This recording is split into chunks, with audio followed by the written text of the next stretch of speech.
When Naveen Patnaik almost became Odisha BJP president, reveals book. Ruben Banerjee's book chronicles how political novice Naveen Patnaik is on the cusp of history. Loading. I happened to be in Bhubaneswar on August 5, the day journalist Ruben Banerjee's book Naveen Patnaik, on the four-time Chief Minister of Odisha, was launched. The BJP top brass has neither accepted nor rejected the eponymous book. In 2000, soon after Patnaik became the Odisha CM for the first time, I had done a piece for the Times of India. I recall I had written in conclusion, "Elections over, a monumental task now awaits Patnaik, rebuilding the supercyclone-ravaged state." Kalahandi, rising unemployment, providing schools, hospitals, roads, fixing accountability on the bureaucracy are the tough challenges ahead. If he succeeds, he will have made a permanent place for himself, like his father, in the Oriya psyche. If he fails, who knows, he could go back to writing and the social circuit. In hindsight, I underestimated his political acumen. Patnaik, a novice then, took to the rough and tumble of Odisha politics from the charmed wine and cheese circle of Lutyens Delhi in 1997, shortly after the death of his legendary father Biju Babu, and since his electoral debut in the Yaska Lok Sabha by-poll is yet to lose a single election.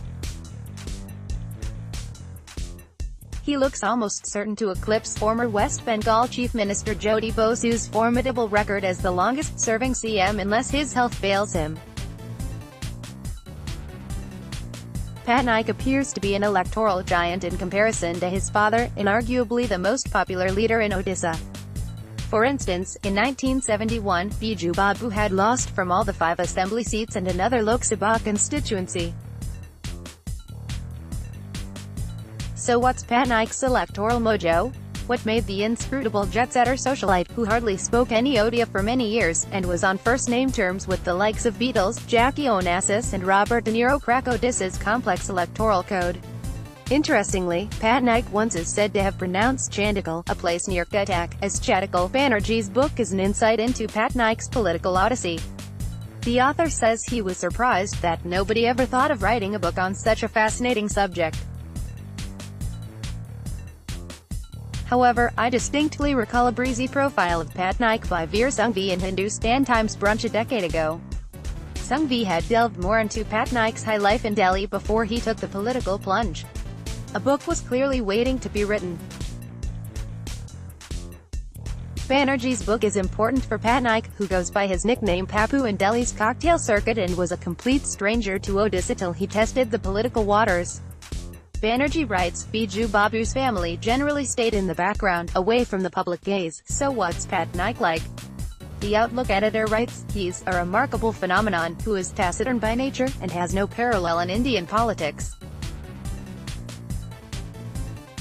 Perhaps the quietest politician in present-day politics. Even in Odisha, there is an information deficit about him.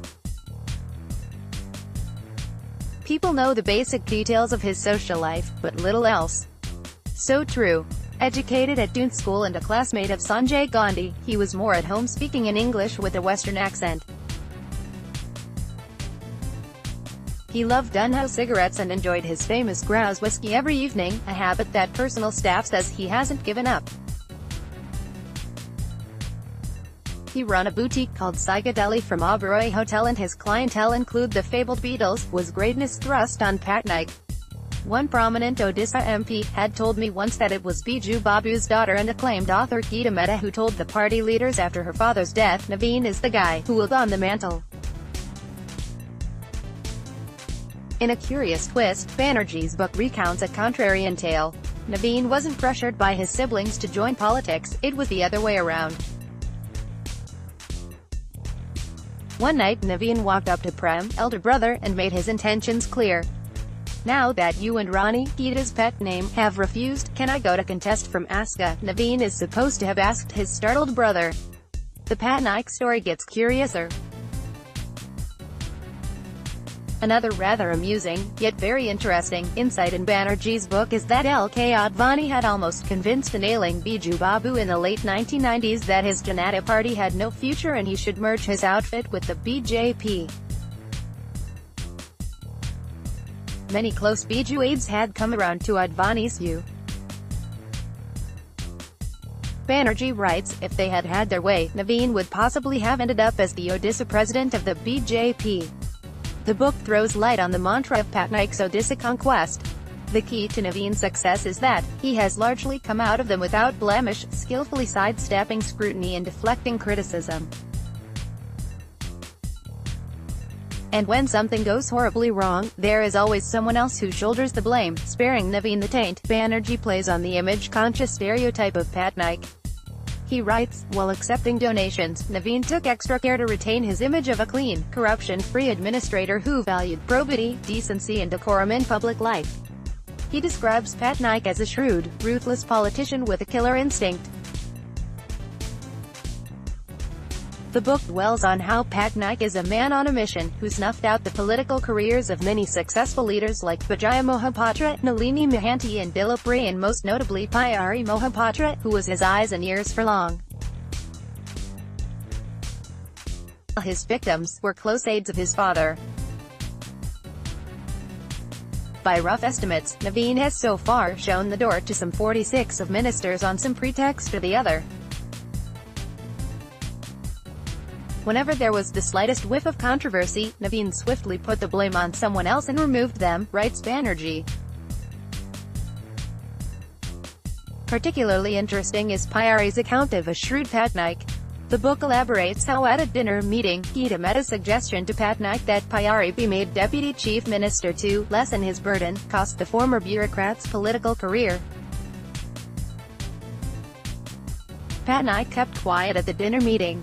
Naveen came to see him off and opened the car door. He opened that car door and then shut the door of the party on me. If Naveen is being extra nice, then you are in a spot. Banerjee describes in great detail how Patnaik escaped scrutiny of the two of the largest scams, the chit fund loot and the mining scam, which is widely believed to be much bigger than the Bellary mining scam.